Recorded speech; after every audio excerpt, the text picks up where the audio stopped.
To the cloud, yes. Okay, there you go. Hello, hello. Good afternoon, Dr. Cooper. So I just want to do my introduction for myself and then we'll introduce you. So my name is Ramanpreet A. Bahra. I go by Raman. I'm a PhD candidate at York University in Toronto and then the co-manager for Excessive Bodies, a journal that we've been creating since like 2023. So it's fresh, but it's just this generative piece of that knowledge building practice and community that we're just trying to do for ourselves. Um, and in this today, our goal is to share your book that has come out, so Fat Body Work. And it's really, I was reading it and I was moved in so many different ways and reminded of your previous iconic pieces within fat studies, like fat activism, a radical social movement, to fat studies mapping the field, which became like a part of our title for fat studies in Canada, remapping the field. And also just the uptaking of your piece called Can a Fat Woman Call Herself Disabled? So these highly cited pieces have built this fat standpoint theory and fat studies, and I think are must reads within the field itself and those who are grappling with their own intersections with fatness. So today we're going to be talking about your book, and before then, like, I want you to be able to introduce yourself to our viewers.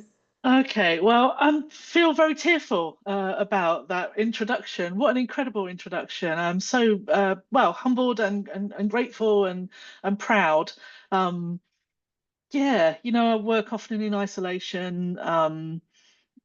Yeah, so it means a lot to me to know that the work that I create resonates with other people. Anyway, my name is Charlotte Cooper, Dr. Charlotte Cooper. I live in London, East London, where I work primarily as a psychotherapist, but I also have a body of scholarship behind me, uh, mainly in sociology. And what else can I say about myself? I'm a cultural worker, so I make stuff. And I've recently been developing an old practice, a DIY publishing practice, into from less about zines and more into books, because I want to be able to put my stuff into the world in probably a raw state, but in an immediate way. I come from punk, and that kind of style of sharing knowledge is really important to me. So I've started publishing my own books now. A couple of years ago, I did a project about monarchy in the UK called Poundbury, a queer tour of monarchy. So a lot of my work is around queer theory as well as fat stuff. And just this year, I published Fat Body Work, Yeah. Somatics, Curiosity, Care, and Practice. And that's a picture of me dancing in the front in a cardboard box. Uh, yeah, I guess that's me in a nutshell. Yeah, thank you for the introduction. Thank you for sending your book over to us a couple months ago. Every time I've been like dabbling into it as someone who is interested in somatic practice, in body work as you theorize it. Carly Ann Haney and I, like, for example, recently published a piece in Excessive Bodies on somatic and thinking about fat politics and just our assemblages within academic spaces, conference spaces, and in our own world. And, so it was a joy reading the book. I felt our collective immersion of fat phobic world makings on one hand, as well as that care, that intention, the playfulness, the sensorial, and the movements of fat body work that you truly just like push out in the text. So between like the imagery, the vignettes, the personal archives being brought in, and also like the post almost like reflection in the archive post. Like I remember like the bicycle one, and then tranquility was another one. That there's these moments that we see your rawness come through, and also like as a reader, like I felt that. And I found myself like, although there is something like tranquility here in Toronto, like many places, but I felt myself be like in your tranquility space, like in the ethers kind of thing. So it was such a, yeah, it was such a joy reading that. And a part of me, Carly-Ann and I had this conversation. I'm like, oh my God, like had this book come out earlier, this could have been in our paper and we could have like had an even more dialogue with the work that's being done because somatics, I think it's a bit new to the field. It's coming out. So we'll kind of get into that. Hopefully we'll have enough time for the list of questions that I have. It was inspired. If we don't, that's totally fine. So I think I wanted to start with like what inspired you to write this book and to weave in your personal stories and archives of body work, somatic, and the idea of moving, because that is central to the text.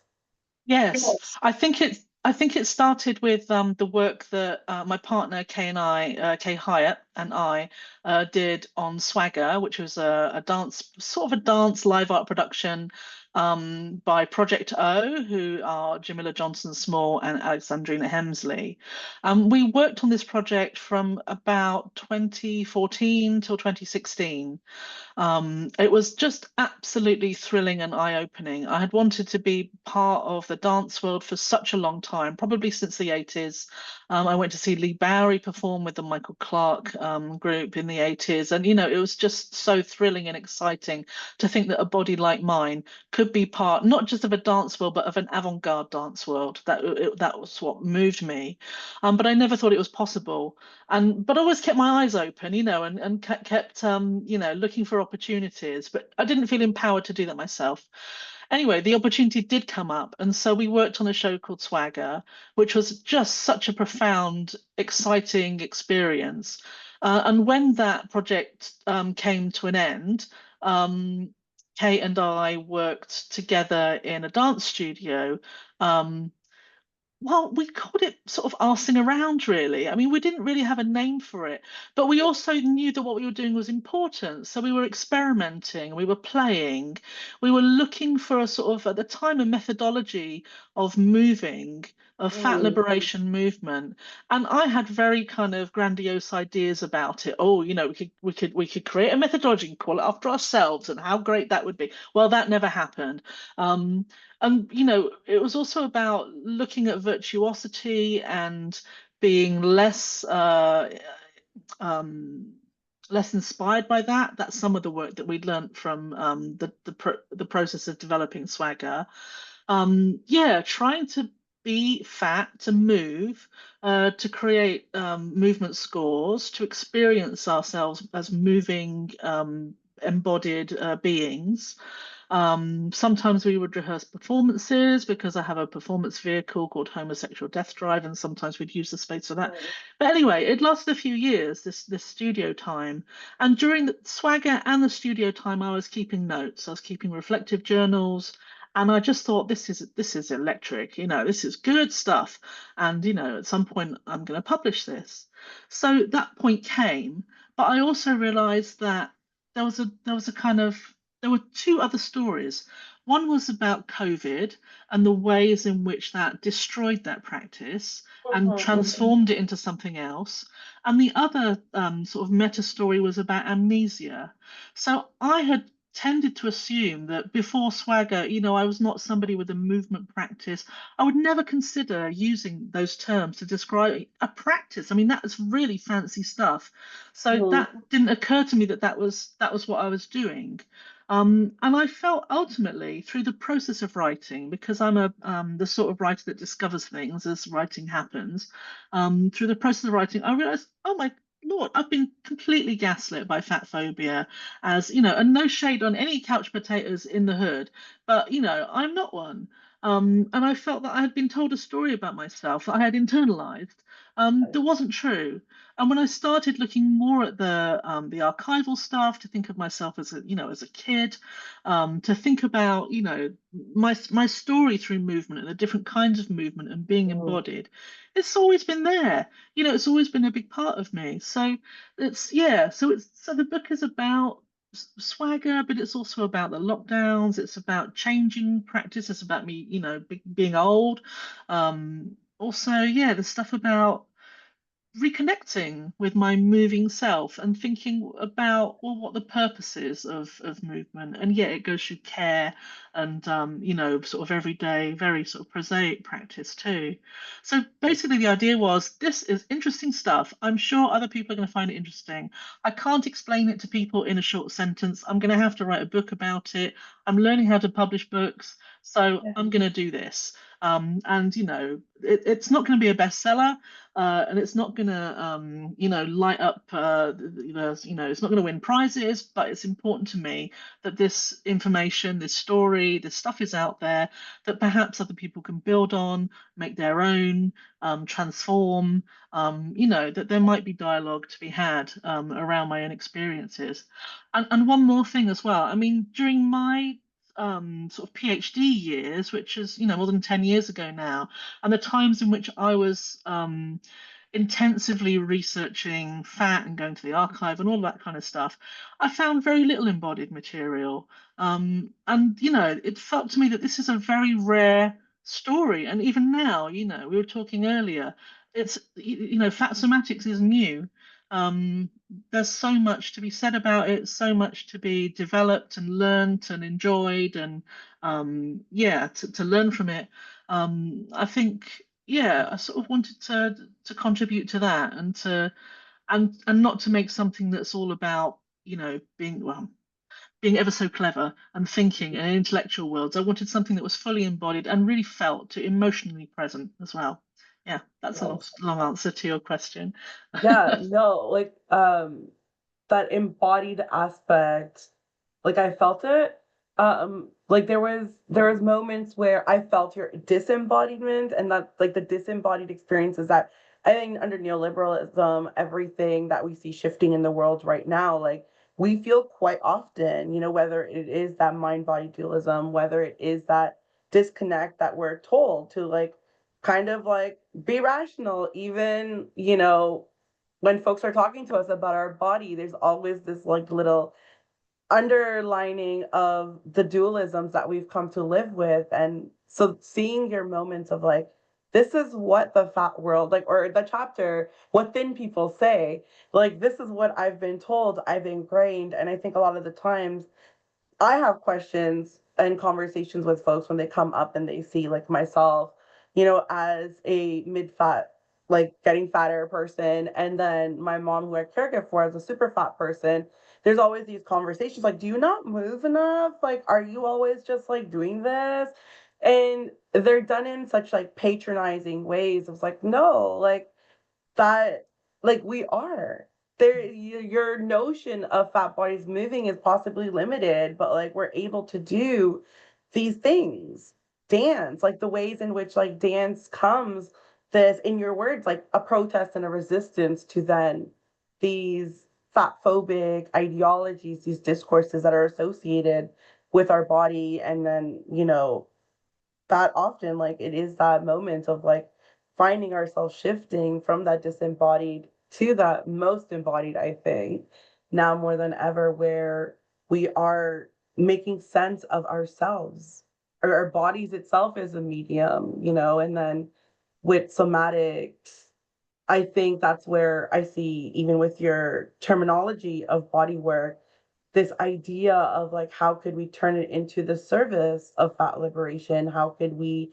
open ourselves to a whole new world within fat studies literature, for example, right?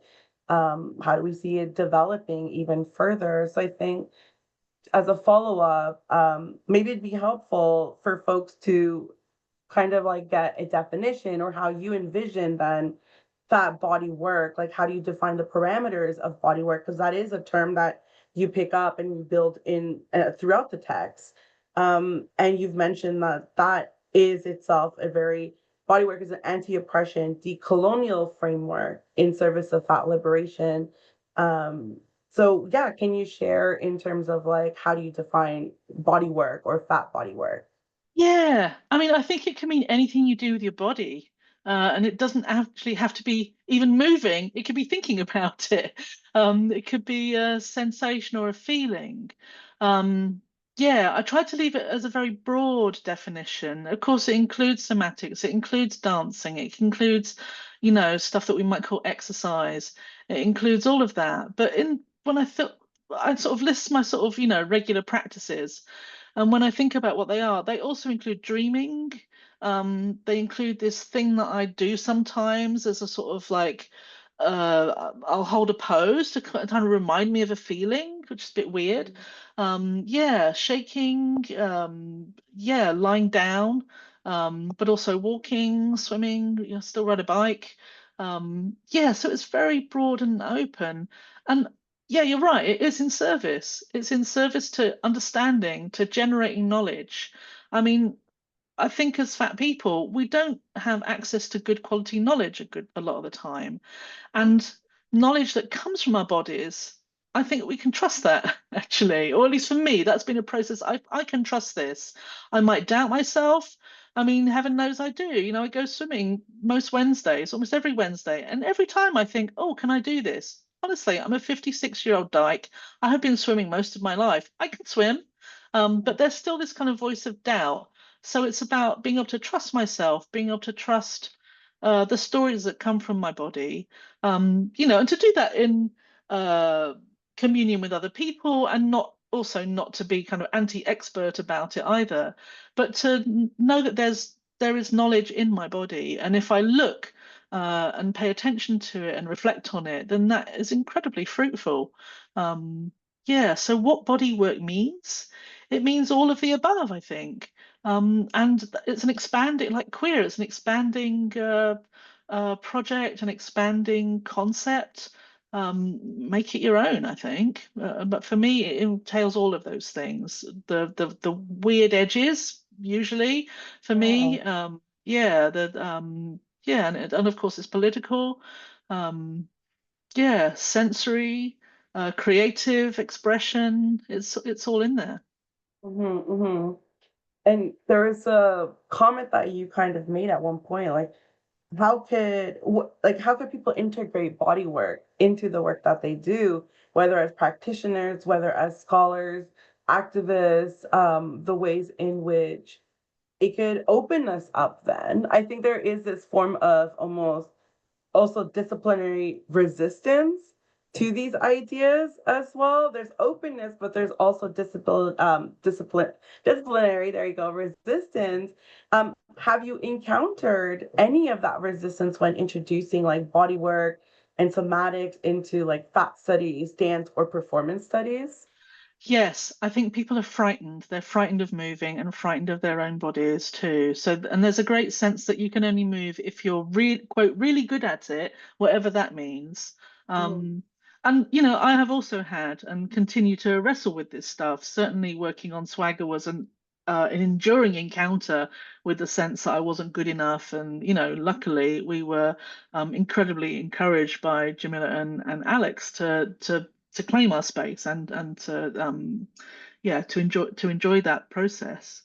But I think what you were saying earlier, the sort of yeah, it's kind of a miracle really that anybody fat would take up body work. And I was thinking about the ways in which it's my experiences of it. It's really really humbling because there's so much shame bound up in it, embarrassment, looking stupid, getting it wrong, failing all the time. It's like an absolute process of continual failure for me. Um, so you've got to have a lot of nerve to be able to engage with it and to trust that there's something useful in. I'm not going to say it's painful because obviously it's pleasurable at the same time, but there's something useful in in staring down or entering the shame of it. Mhm. Um, yeah, and of course, uh, that would put a lot of people off because it's not easy work. Yeah. But I think it's valuable to be able to do that.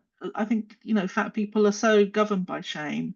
Um, yeah. Mhm.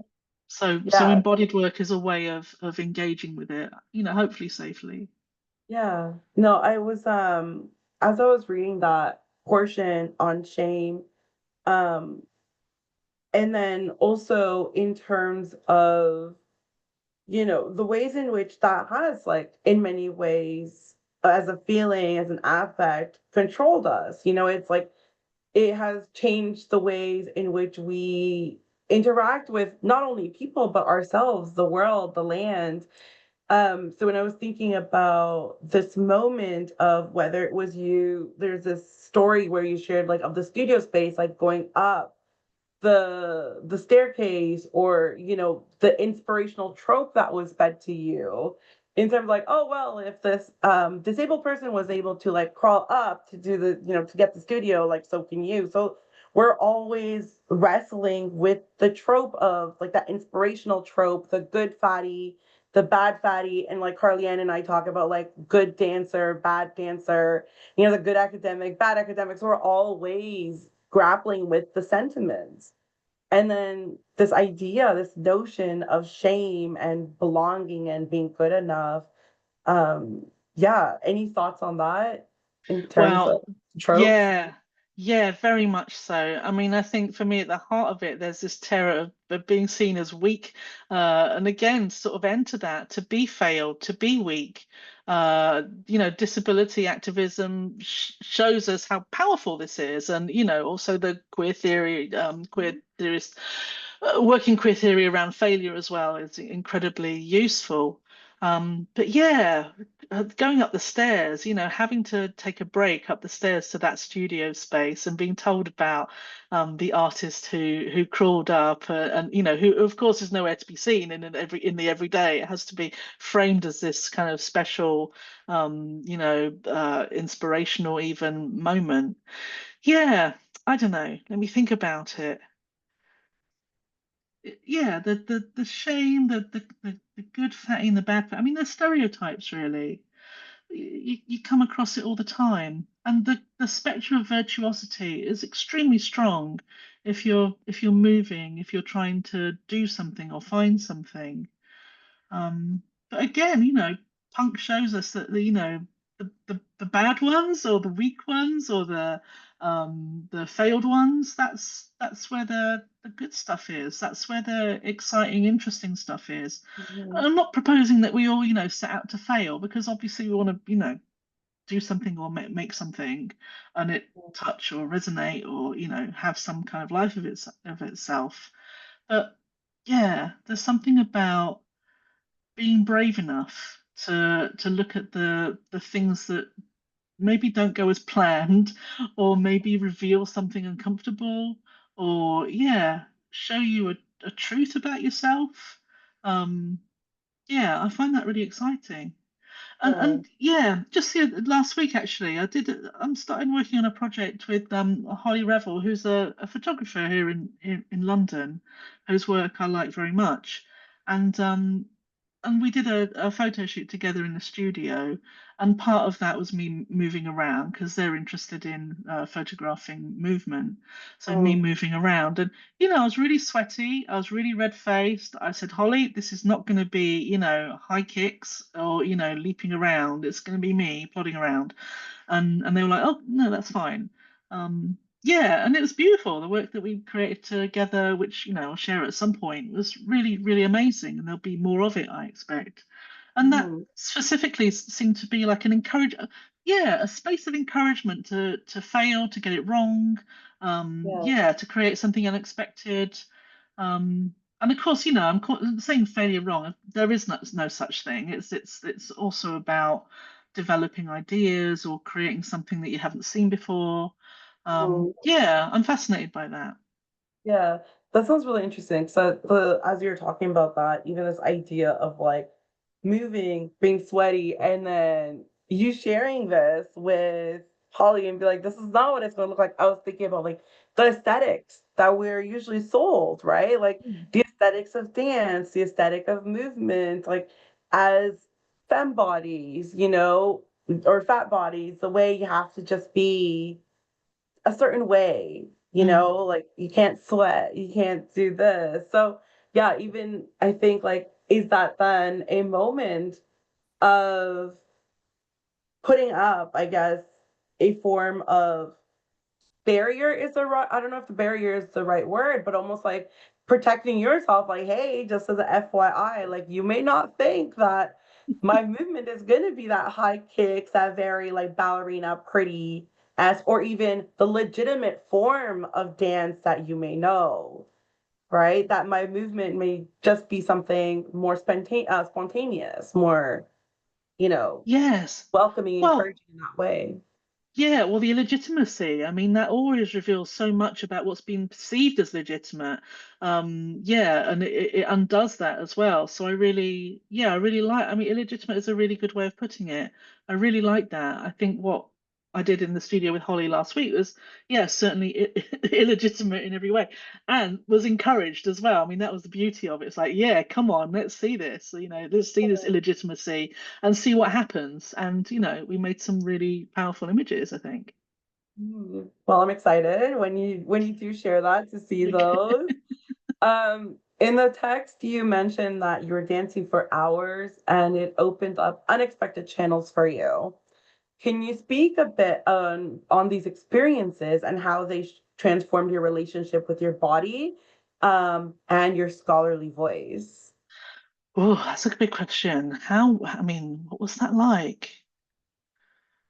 At the point in which I was dancing in Swagger and doing the work to develop that project, I was no longer working in the academy.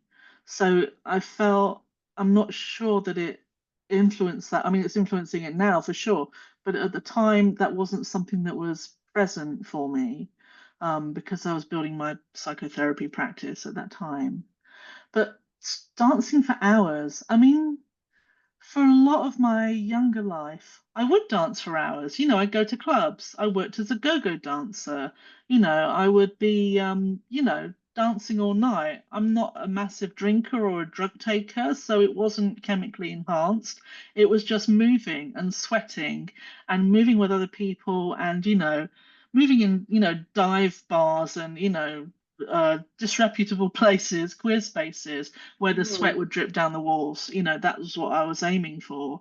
And these were also sexual spaces too. So you're cruising, you're looking for action. Um, yeah, and that is a transformative experience. It's a sense of belonging, um, of, yeah, shared experiences.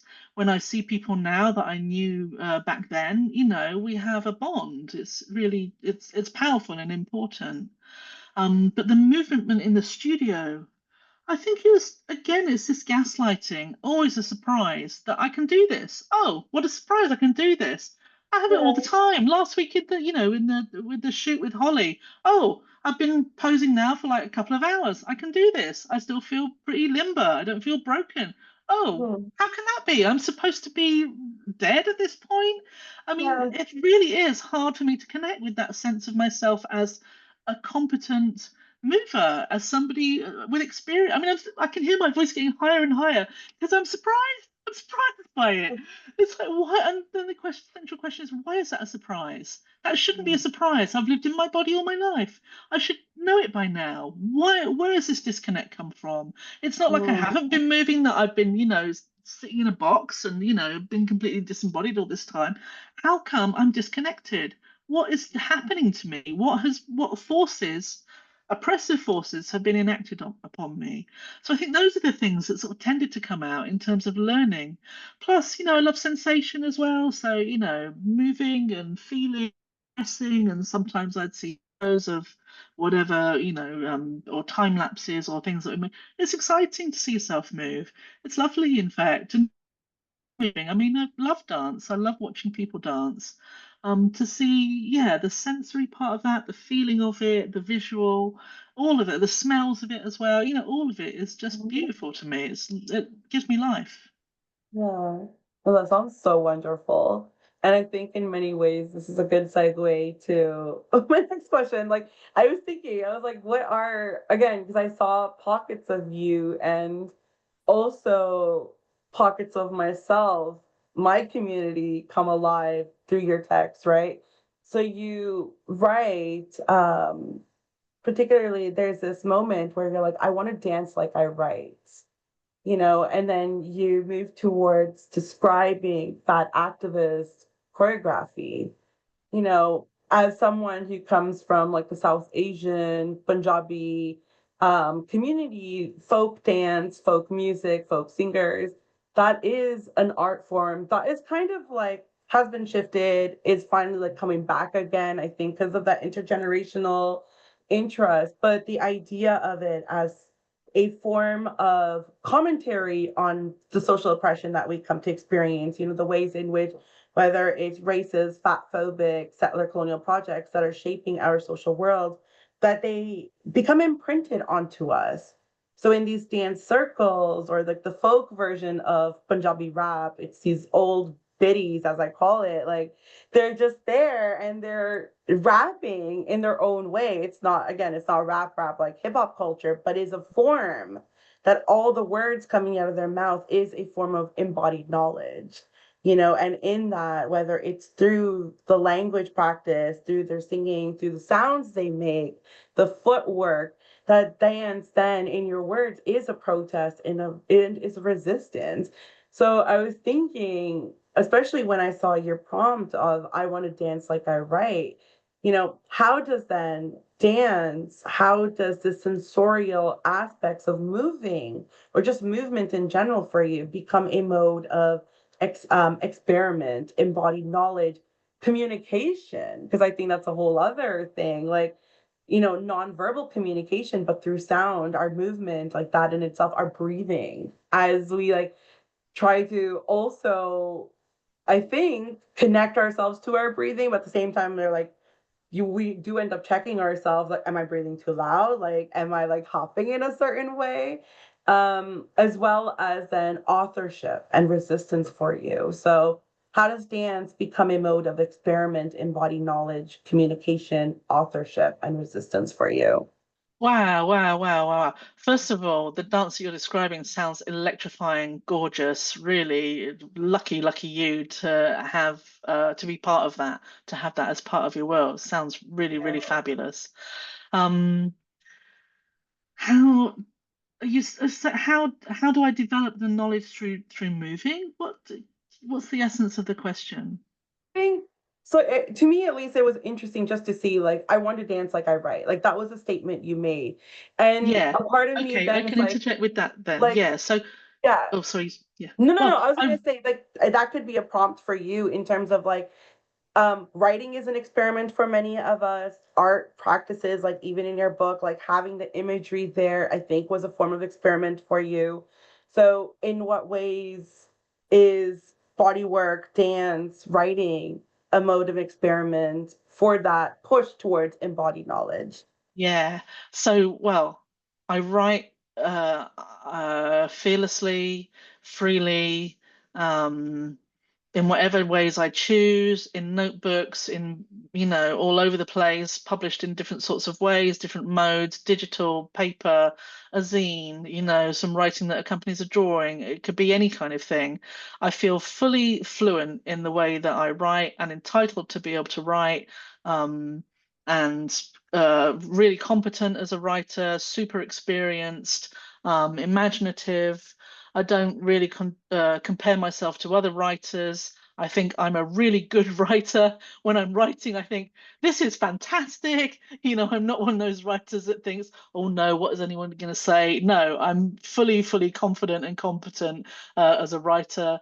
And have years and years of experience of writing under my belt. It's something that I feel is like the heart of me, the core of me. Um, Movement, ooh, not so much. Tentative, fearful. What am I going to look like? Oh God, I'm failing again. It has none of those writerly qualities. But to bring the movement into that sense of confidence and competence and entitlement and expansiveness, curiosity, that's the name of the game for me. And of course, you do it. How did I become a writer? The sort of writer I am. Well, I did a lot of it and in lots of different ways. Oh, perhaps that's the answer with bodywork as well. To try different things, to experiment, to try and find my voice with it, which the book is a big part of that. Not to try and conform, not to take up the health at every size instruction for joyful movement, but to Yes. be ambivalent about it sometimes. to do it for money occasionally, all these different ways in which it can happen, to embrace that.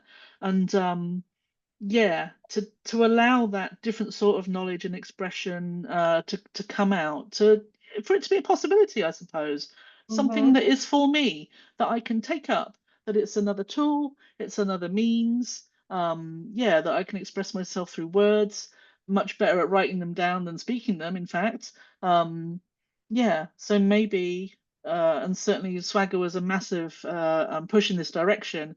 Maybe my body has similar qualities and potential and possibilities for, moving and conveying something. And certainly in the performance space, it does. I know that. Outside of that, I'm not sure. I mean, of course, my body is always talking for me in all kinds of situations, and I'm being read in particular ways, often in ways I would rather not be read too. Um, but there it is. But I'm thinking of things like my rounds, which is like, the walks that I do in the morning, most days, um, and about being in my neighborhood, maybe being seen by other people. In the book, I give a kind of like a stream of consciousness recording of a set of rounds that I did.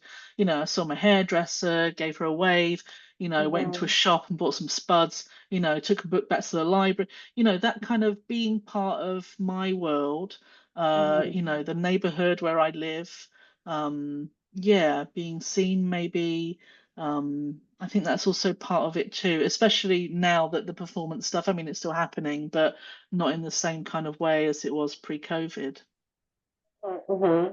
And then you also shared that like moment of pre-COVID you and then, pandemic you, post, we're gonna say post-COVID for now, right? Because the world is acting like this. But the ways in which then this way of talking, this learning, this new way of talking through dance, through moving, shifted for you, from being this wild, expressive movement to then careful, sustainable body work is what you share. How did you, or if you still are, making sense of this change? And you speak of this grief that is in transition.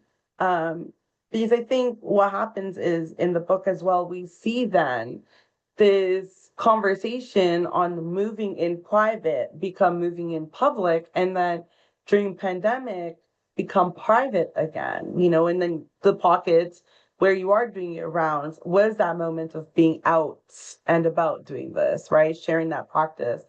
So can you share, like, are there any reflections on that in terms of that change, the grief that is felt within these transitional moments? Yeah, I think actually that in the therapy world, there's this model, the cycle of change by these theorists called Prochaska and Di Clemente. And the cycle of change is, pre-contemplation, contemplation, doing the thing, maintaining the thing, but relapse always happens. And hopefully you learn each time. It's a model that's used by social workers and therapists, and it's often used in with people that have difficulties with substances. But relapse is part of it. And now I'm wondering if the lockdowns and my experiences then, and the experience of that, that practice, that, the studio and the performance practice being shut down, if that was a form of relapse for me, and it might slowly be rebuilding with better knowledge. I wasn't as fully formed in terms of the capital that was available to me as a performer, as a fat performer, as other people were. Well, that's a shame, but well, now what? What can I do? Certainly the work that I'm doing with Holly, and the ways that that might develop, speaks more to this kind of pre-COVID time of expression.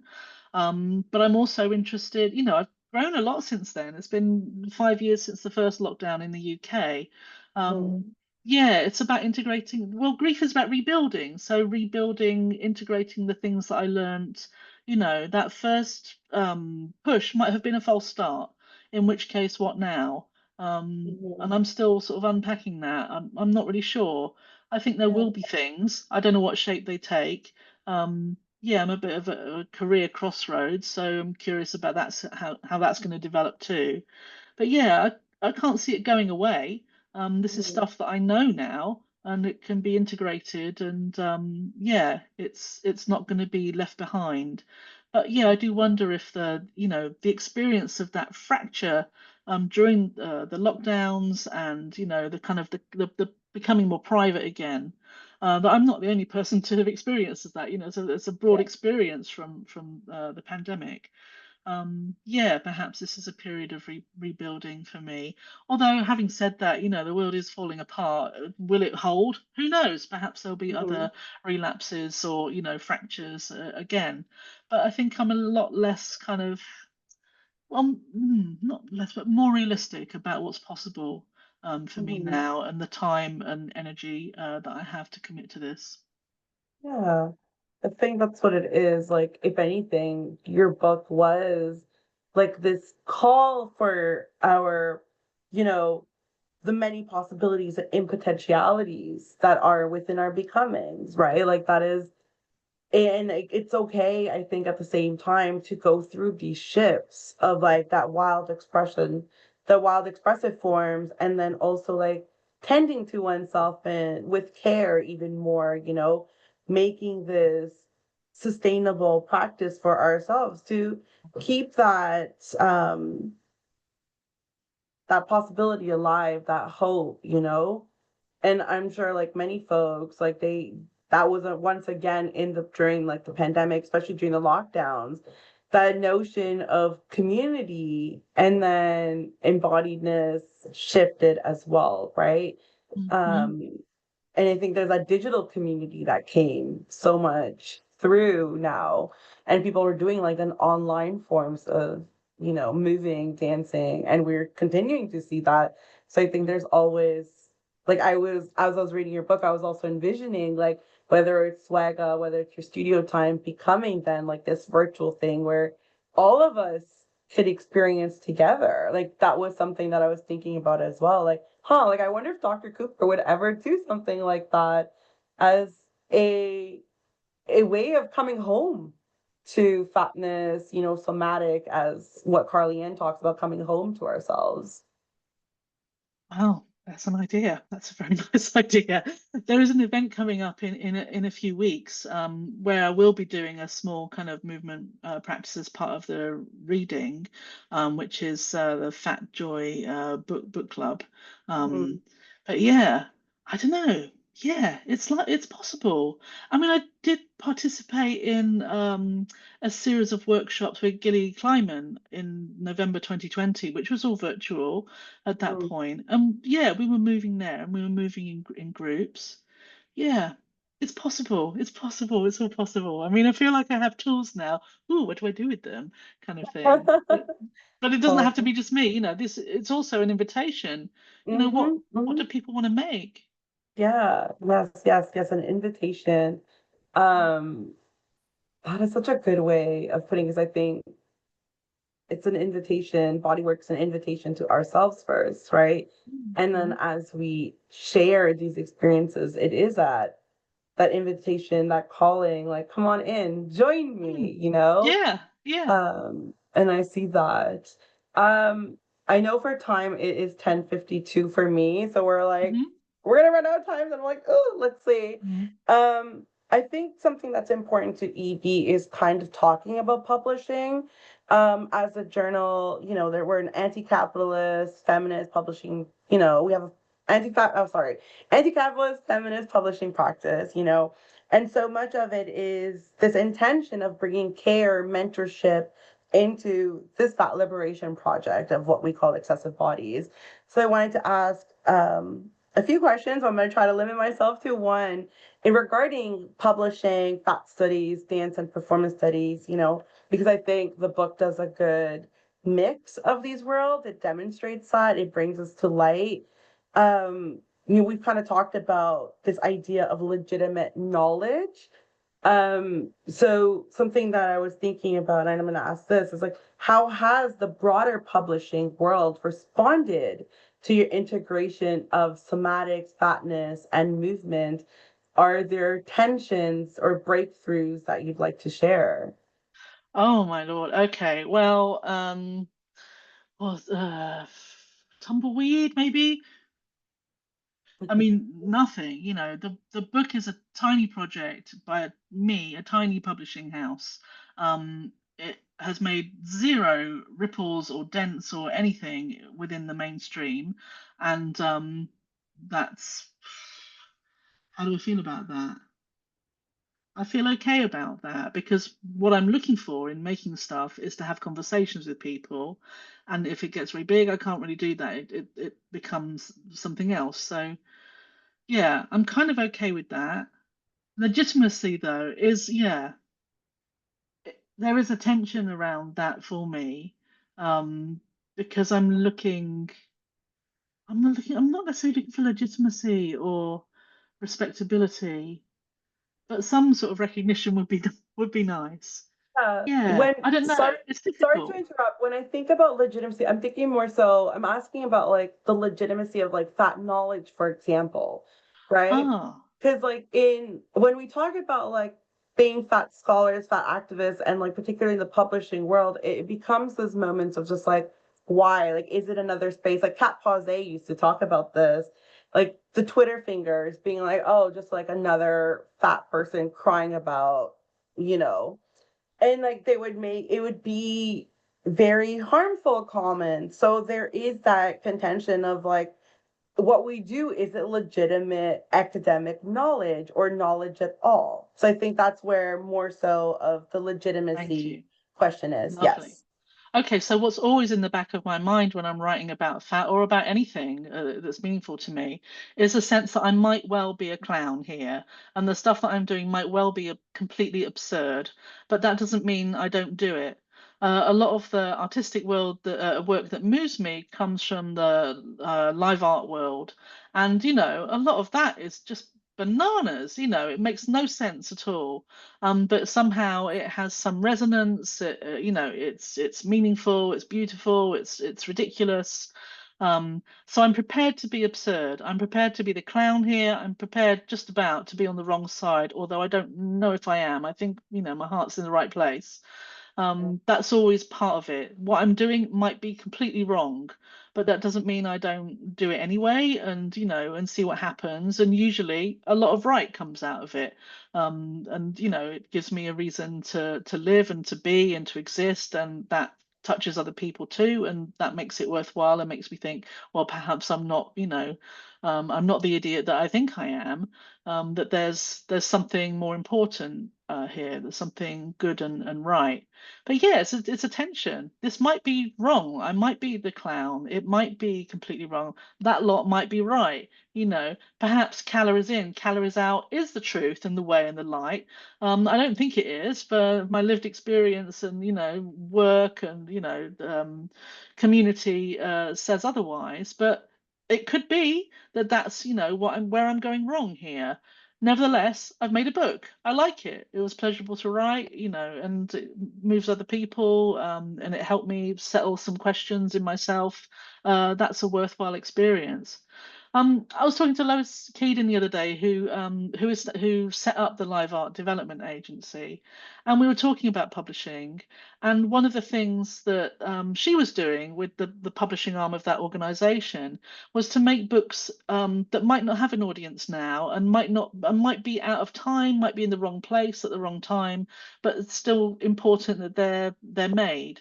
And that touches me a lot, actually, that I might be out of place, completely out of place, and Mm, completely, wrong. That I might be, in fact, I'm certain of it. That I'm born at the wrong time in the wrong place. Everything being wrong about me. But nevertheless, here I am making, thinking things, and whether it touches people now, in the future, um, it's hard to tell. You make something, you don't know what kind of ripples it will have. mm. Mainstream, no, that's not my place. But in the places that I do care about, maybe I think it's worth a gamble. Yes, yes. Seeing your little tinklings in the book, and then with this, and I know. Like at the end of the day, your book is going to travel the many worlds, right? Yeah. And I see that. Mainstream, I hope so, because there's so much in this text, but at the same time, like that in itself, like that isn't your core audience, and I think that's something like we're totally fine with. Um, I was like, I had a moment to myself, especially when I was reading your thought process around like, what would a fat liberation wrist gadget look like? And I was like, I was like, I did this kind of prompts us to like imagining futures, right? Like these world makings tended to care, pushing forth these fat liberation wrist gadgets. And I was like, oh my God, like that's such a playful prompt because like how could we amplify these things that will then, push us towards a more, in your words, like these are okay. So these are a few statements that like left me moved in the end. I'm gonna read Mm. them. And then when I think about risk gadget, it kind of connects to that. So one statement you made was my body is my truth. This is like page 147, 148. It's the last section of your text. Moving is life, solidarity, oneness. Movement connects me with bodies of people, animal, work, knowledge, the world as body celestial. As I read that, and then I also thought about your wrist gadget then, the playfulness. There is this playfulness that's like through like envisioned and presented throughout the book. There is your truth, and I think this collective reckoning as well throughout this then making of body work, this sharing of body work. Um, where do you see the future of somatic and fat studies or the future of body work within fat studies? What are we missing? What are your dreams? I think maybe we'll just do that. What are your dreams for this My for somatic dreams. Oh and my fat God. studies? Well, playfulness, people coming together, belonging.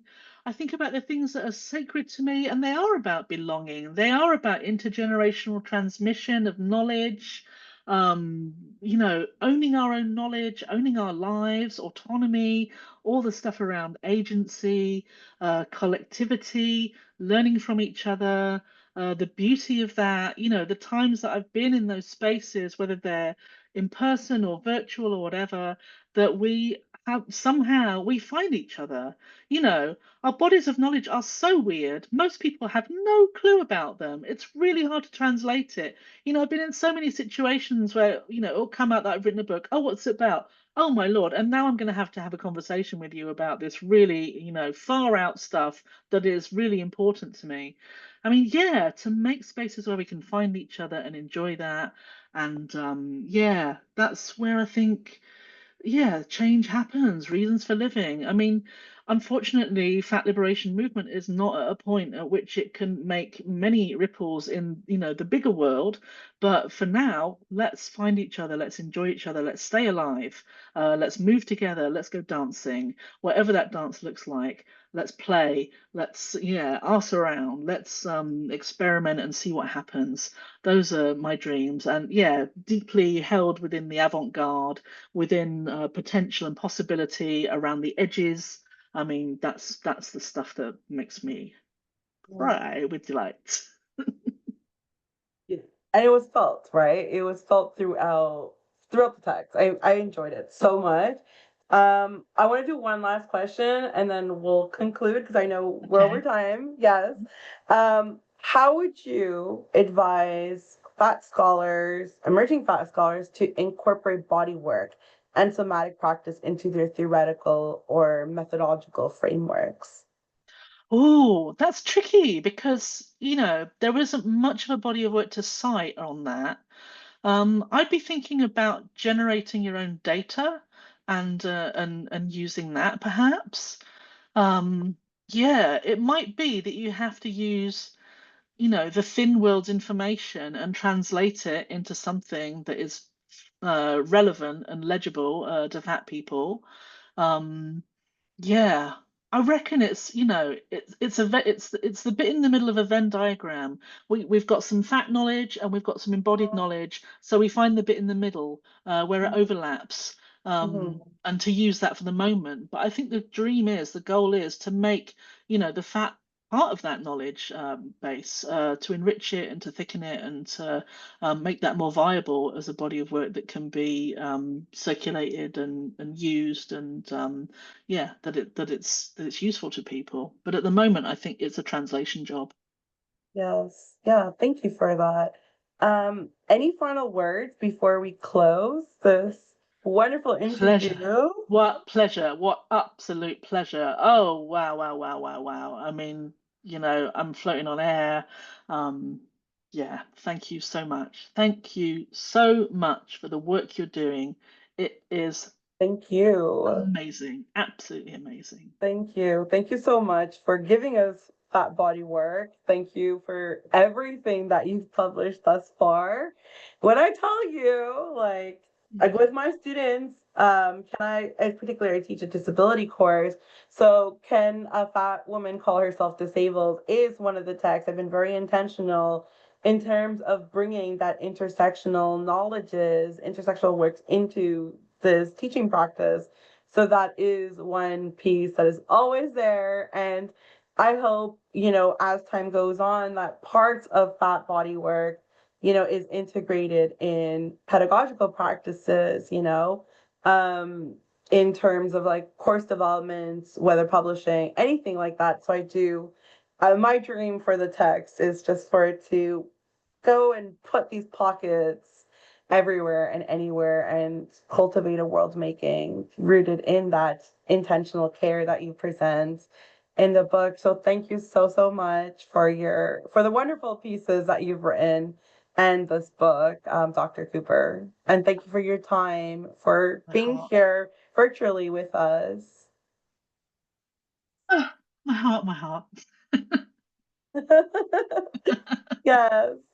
Thank you. Honestly, thank you. I was looking forward to this, and I know many people when they're gonna read the piece, when they watch this is gonna be, yeah, a delight for many folks. Okay. Yes. Wow.